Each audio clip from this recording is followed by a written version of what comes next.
Amis, j'ai commencé à faire une vidéo, j'ai eu un problème de coupure.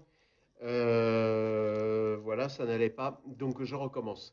Euh, voilà, le Premier ministre vient de terminer son intervention concernant le coronavirus, en tout cas pour ce qui est de la partie maladie.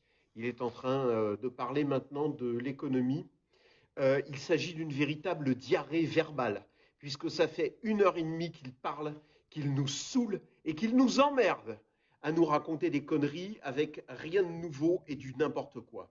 J'ai pris des notes et je vais lui répondre point par point en essayant d'être beaucoup plus bref que lui et en essayant de vous dire la vérité.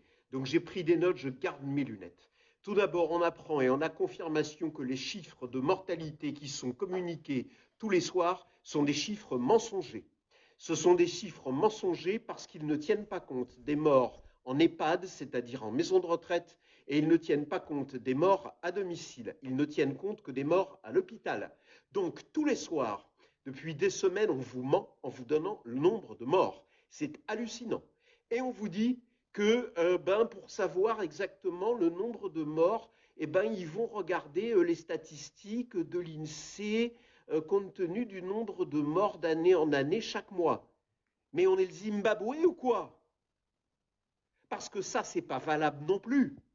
Parce que je vous signale que chaque année, en hiver, le nombre de morts de mois en mois change selon que l'épidémie de grippe est forte ou qu'elle ne l'est pas. Donc le véritable nombre de morts du coronavirus, on ne le sait pas et on ne le saura jamais. Nous avons affaire à des menteurs absolus. D'autre part, le gouvernement nous dit la chose suivante.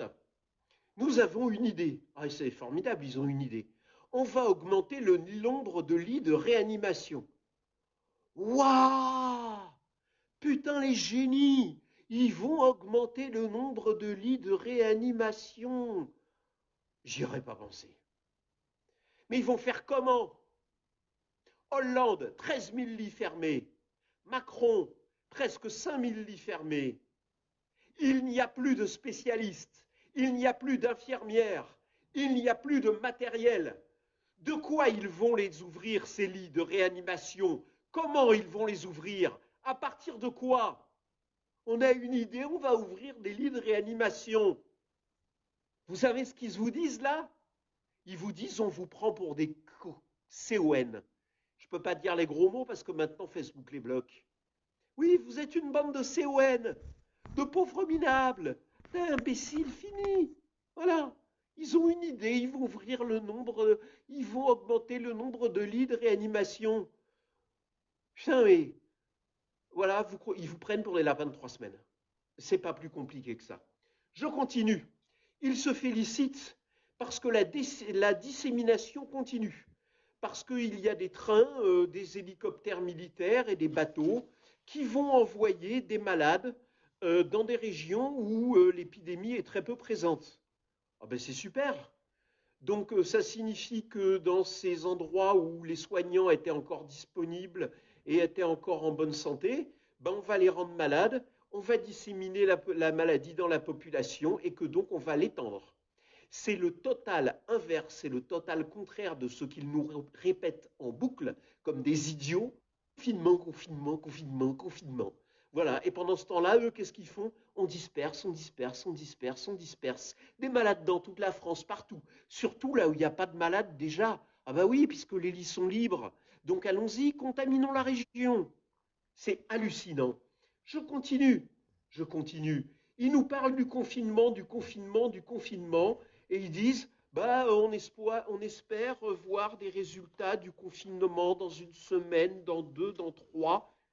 L'Italie est confinée depuis 15 jours avant nous. Et chaque jour, le nombre de morts augmente. Vous n'avez pas compris, ils n'ont pas compris que le confinement, ça ne marche pas. L'Italie en est la preuve. On peut toujours discuter sur pourquoi, sur comment, sur pour quelles raisons. Mais les chiffres sont clairs et l'Italie nous le montre. Le confinement est un échec dramatique. Et le pays qui a le mieux réussi, encore une fois, c'est la Corée du Sud. Il n'y a jamais eu de confinement. Alors il faut arrêter avec ça. Je continue à lire mes notes. On nous dit, et il nous dit, Monsieur Véran, le ministre de la Santé, mais oui, mais dès le début, dès les premiers jours, on a pris des mesures. Mais hey, t'es au courant, mec, que dès les premiers jours, quand il y a eu le premier mort, ce vieux Chinois de 80 ans, en France, t'étais pas encore ministre de la Santé? T'es au courant que c'était encore Agnès Buzyn? T'es au courant que dès les premiers jours de l'épidémie, en décembre, en Chine, t'étais juste un député, petit député minable, et tu viens me dire, et tu viens nous dire que dès les premiers jours, t'as pris les bonnes mesures, mais t'étais même pas encore ministre. Menteur! C'est insupportable qu'on mente ainsi au peuple français. Et ma colère est une sainte colère, et je vous demande de la partager, parce que ça suffit de mentir aux gens comme ça. On nous dit, on a commandé des dizaines de milliers de respirateurs. Vous avez commandé des respirateurs, super. Et ils arrivent quand? Parce que là, ça fait 15 jours, 3 semaines, que tu nous dis on a commandé des masques. Ils arrivent demain. Demain. Là encore, ils vont arriver demain. Ils vont arriver bientôt. Et les respirateurs, on les aura quand? En septembre? En août? Mais c'est hallucinant. Je continue. La réserve sanitaire. On nous dit on mobilise la réserve sanitaire avec les élèves médecins et les élèves infirmières. Alors, je rends tous mes hommages, vraiment tous mes hommages, et tout mon respect aux élèves infirmiers et infirmières et aux élèves médecins, mais on n'a pas besoin d'élèves là pour une maladie aussi grave. On a besoin de professionnels de santé formés.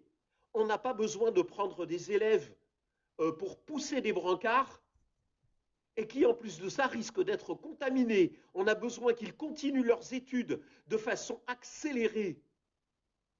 Accélérée. La façon la plus forte possible pour qu'ils aient leur diplôme, pour qu'ils soient formés, pour qu'ils soient prêts. On n'a pas besoin d'eux dans les hôpitaux, on a besoin d'eux dans les universités et dans les instituts de formation pour qu'ils reçoivent les formations, pour qu'ils soient prêts. Mobiliser la réserve sanitaire maintenant est une imbécilité totale. On va tuer ces étudiants. On va détruire ces médecins pour rien. Parce qu'ils ne sont pas utiles, ils ne sont pas formés. Je continue, je relis mes notes. Ah, l'hôpital militaire, merveilleux, fantastique. Nos armées participent, ils ont mis en place un hôpital militaire de 40 lits. Oh. Il y a plus de 1000 personnes déjà en réanimation en France, et on dit, oh, un hôpital militaire, vous vous rendez compte, 40 lits, hein, quand même. Hein. Alors qu'il y a 1000 personnes en réa. Mais vous ne vous rendez pas compte à quel point on est ridicule? Mais vous vous rendez compte que les gens dans les autres pays du monde, mais ils sont pliés de rire, ils pissent de rire, en particulier les Russes, qui ont totalement fermé leurs frontières, qui aujourd'hui aident l'Italie, qui n'ont presque pas de cas, qui ont utilisé des traitements qui fonctionnent, dont celui du professeur Raoult. Mais on passe pour des cons. Et on continue à dire on a le meilleur système de santé du monde. Putain, mais on a le meilleur système de santé du monde, on est capable de déployer un hôpital de campagne de 40 lits. Putain, si un jour c'est la guerre, surtout soyez pas blessés, hein, parce qu'il y aura 40 blessés qui seront soignés. Hein. Les millions d'autres, comme en 14-18, ben, ils crèveront. Voilà, c'est tout ce que j'ai à dire. Ensuite, on nous dit, après nous avoir parlé du plan blanc, qu'il y a également un plan bleu. Il y a quoi comme plan comme ça? Le plan blanc, plan bleu, le plan jaune devant, marron derrière? Mais c'est quoi ces conneries de plan machin, de plan truc? Prenez des mesures au lieu de donner des noms à des plans débiles. Ça rime à rien. Ça commence à bien faire. Il nous dit les EHPAD. Je répondrai bientôt. Ouais, mais quand?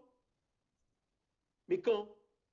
Et il nous dit quand il y a des malades dans les EHPAD, on ne va pas les hospitaliser, on les isole dans leur chambre. Vous savez ce que ça s'appelle, ça? Ça s'appelle un crime de masse. Parce que ça veut dire qu'on condamne ces gens-là à ne pas être soignés et à mourir.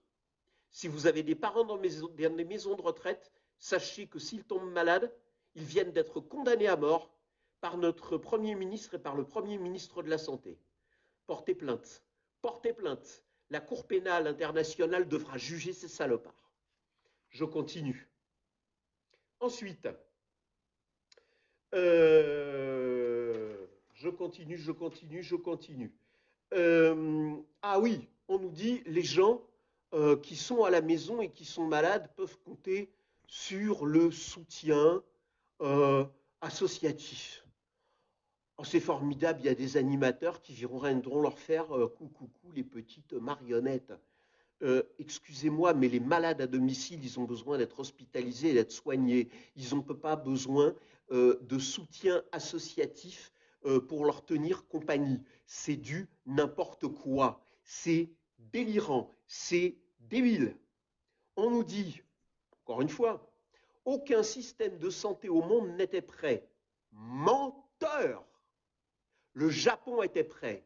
La Corée était prête. Et ils l'ont prouvé. Tu mens, Édouard Philippe. Tu mens, Véran. Je ne sais même pas quel est ton prénom. Tu es tellement dérisoire que je ne le retiens même pas. Je continue. On nous dit maintenant, on n'a pas les masques pour toute l'épidémie. Ben voilà, heureusement, ils avouent quand même. Hein, mais on en a commandé 1 milliard pour le mois à venir. Waouh, c'est bien. Peut-être que le 30 avril, on aura 1 milliard de masques. En attendant, vous qui avez des gens qui sont médecins ou infirmiers, voilà, ils ne sont pas protégés. Vous, les aides-soignantes qui travaillez en maison de retraite, vous n'êtes pas protégés. Voilà, les masques, c'est pour demain. Non, c'est pas pour demain, c'est pour le mois d'avril. Quand on ne sait pas. Voilà, je continue mes notes et je continue à répondre. Donc, c'est pour le mois à venir, donc c'est un petit aveu. Alors, les tests, maintenant, il nous a parlé des tests. Voilà. Alors, il nous a dit, oui, en ce moment, on fait 5000 tests par jour. Mais si ça se trouve, en juin, vous entendez bien, en juin, on pourra faire 100 000 tests par jour. Waouh! Aujourd'hui, l'Allemagne fait 150 000 tests par jour. Mais qu'est-ce que c'est que ce gouvernement d'une incapacité criminelle totale? Et encore, j'y crois pas. Parce que les tests, ils les ont commandés. Vous savez, c'est comme les masques. Voilà, peut-être qu'en juin, on pourra faire 100 000 tests.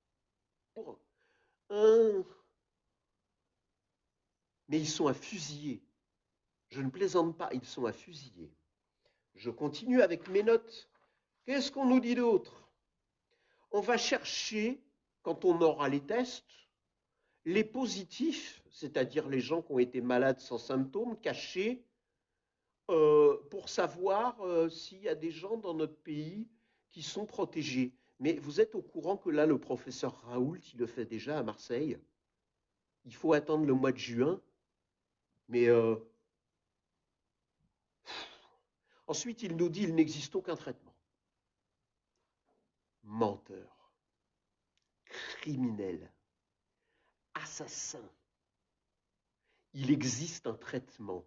Cette nuit encore, le professeur Raoult a publié des résultats. Ce traitement est utilisé à New York, ville qui est infiniment plus atteinte que la France en entier et qui a infiniment moins de morts depuis quelques jours parce que le traitement du professeur Raoult est appliqué. Menteur, assassin. Ensuite, il nous dit, on va lancer des études sur 6 semaines sur 13 traitements éventuels. Ben oui, 13 traitements. Bah oui, pourquoi pas 150? Puis même 200, hein? Et puis on aura des résultats dans 6 semaines, donc on verra bien le nombre de morts. Hein? C'est pas grave, hein? C'est pas dans leur famille, hein, parce que je peux vous garantir que la chloroquine, ils l'auront immédiatement. Hein. Ah, tout de suite, ça, y a pas de souci. Et puis il dit quoi? Euh, J'écoute le comité scientifique. Bah, le comité scientifique, c'est quoi? C'est les gens qui sont en conflit avec le professeur Raoult. Et donc je suis ce qu'ils nous disent. Mais il y aura un problème de médicaments. Mais oui, il y a un problème de médicaments. Nous sommes déjà en pénurie de chloroquine. Pourquoi? Nous avons un stock de 300 000 boîtes. Or, il faut 3 boîtes pour traiter une personne. Et compte tenu du fait que 90% des gens qui sont porteurs de la maladie ne sont pas détectables, pas détectés, et n'ont absolument aucun symptôme, ben vous savez quoi? A priori, aujourd'hui, des malades en France, il y en a combien? Peut-être 500 000, peut-être 600 000. Donc nous sommes déjà, avant même le début du traitement, en pénurie de chloroquine. Et vous savez quoi? Les États-Unis sont en train d'acheter tous les stocks mondiaux à coups de milliards de dollars. Voilà ma réponse au Premier ministre. Je le mets au défi. Je le mets au défi de me répondre. Réponds-moi si tu l'oses. Lâche, criminel, réponds-moi. Diffusez à fond, mes amis. Le peuple français doit être au courant qu'on leur ment et qu'on les noie sous un flot de paroles insupportables. Allez-y, allez-y à fond, allez-y comme jamais vous y êtes allé, jusqu'à être bloqué par Facebook. C'est pas grave, ça durera que 5 jours. Sur tous les groupes dont vous êtes membre, sur toutes les pages auxquelles vous avez accès, sur tous les murs auxquels vous avez accès. Diffusez, diffusez à fond. Résistance, résistance. Nous voulons de la chloroquine. Nous voulons de la chloroquine. Nous voulons de la chloroquine. En avant, soldats. En avant la résistance. On partage. Go!